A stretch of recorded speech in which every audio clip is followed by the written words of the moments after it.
Pour moi, quand je suis arrivée, il y avait beaucoup de choses qui sont interdites. Et moi, je ne savais pas.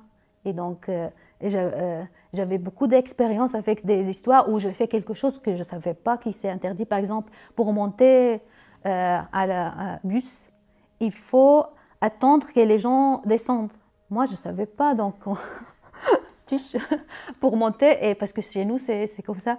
Et donc, je vois les gens me regardent, oh, qu'est-ce que vous faites? Et après, j'ai appris. Aussi, il y a une histoire je me rappelle quand je suis arrivée, j'ai pris le train de Paris à Clermont-Ferrand. Nous, on parle au téléphone en train, c'est normal. Et donc moi, parce que j'étais toute seule, donc j'ai parlé au téléphone, et je pense 30 minutes. Il y avait un monsieur, il m'a dit « Madame, c'est interdit !» Ah, moi, j'étais étonnée, pourquoi c'est interdit? Moi, je trouve que les relations en France sont plus formelles qu'en Syrie. Les gens, comment on dit, maintenant ça me plaît. Quand je suis arrivée, ça me choquait parce que moi je suis quelqu'un qui est très ouverte et je voulais, donc c'est pour moi, parce que je suis syrienne aussi, on devient amis très facilement, je ne sais pas. Et donc là, non, on est très gentils, mais il faut on ne fait pas de relations avec les gens, mais on est très gentil avec eux. Et aussi, je trouve qu'il y a aussi de l'individualité là en France, qui n'existe pas en Syrie. L'individualité, donc on respecte ta vie, on dit pas, on ne pose pas des questions, on te laisse vivre ta vie comme tu veux. Chez nous, non.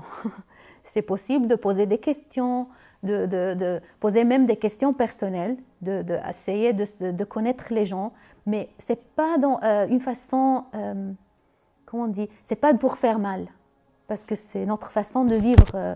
On est très convivial, on fait des relations, et pour nous, c'est pas je ne sais pas comment je dis ça, c'est pas très mauvais de poser des questions, par exemple, pourquoi tu n'es pas mariée? Ça, c'est possible. Pourquoi tu as un enfant? Tu n'as pas 2 enfants, par exemple. Pourquoi, je ne sais pas. Ah, si tu es, combien ton salaire? Ils peuvent poser cette question. Beaucoup de questions. Donc, ça, c'est notre culture. Et en même temps, on pose beaucoup de questions, mais on ne dit pas tout.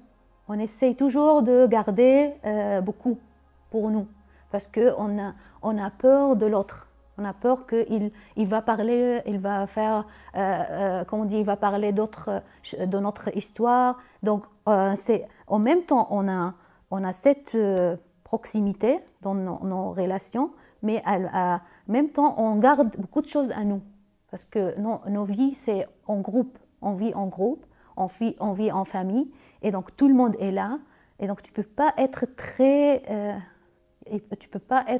comment on dit, ouverte pour que tout le monde sache tout de toi. En France, je vois que non. Les gens respectent ta vie, même dans la même famille. Je vois que, par exemple, les pères, les mères, ils ne posent pas beaucoup de questions à leurs enfants. Chez nous, non. On pose des questions tout le temps. Ça, c'est les communications. Mais chez nous aussi, la communication, c'est... on ne dit pas directement des choses. On ne dit pas non. Si tu me demandes quelque chose, je dois dire oui.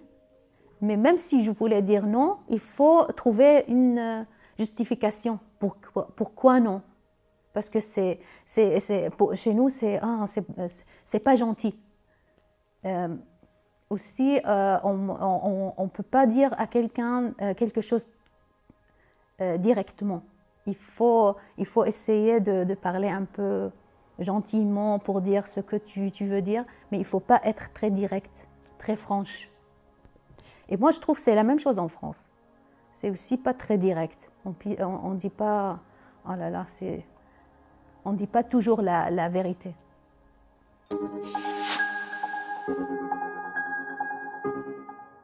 Oui, en fait, la bise, pour moi, c'était pas gênant, mais j'étais surprise parce que en France, on fait la bise avec tout le monde. Même, et c'était étonnant pour moi parce qu'on garde comment on dit, ces liens entre nous, on n'est pas très proches, mais en même temps, pour moi, c'est faire la bise c'est qu'avec les gens qui sont très proches de moi.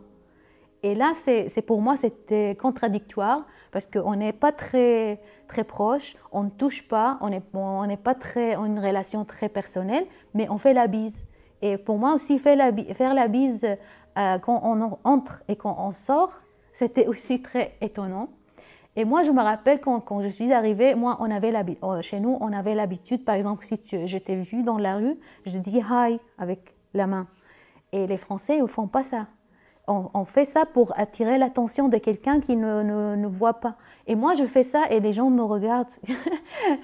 Pourquoi tu fais ça? Donc après, j'ai changé cette habitude. Il y a des différences, oui, bien sûr. La complication.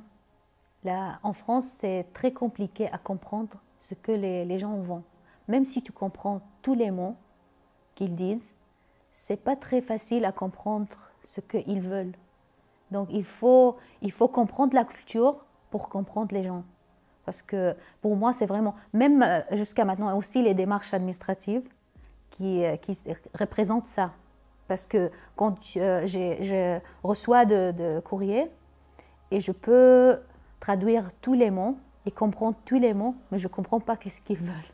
Ça, c'est vraiment compliqué. Et ça aussi, au niveau social, c'est la même chose. Parce que parfois, les gens, ils parlent avec toi, mais pas des amis. Hein. Je ne parle pas des amis. Des amis, c'est différent. Mais quand tu rencontres un médecin, un avocat, il te dit des choses. Et toi, moi, par exemple, pour moi, c'était très difficile. Ce n'est pas parce que la langue, même quand je comprends tout, je ne comprends pas ce qu'ils veulent dire. Ça, il faut de contexte. Il faut comprendre de quoi ils parlent.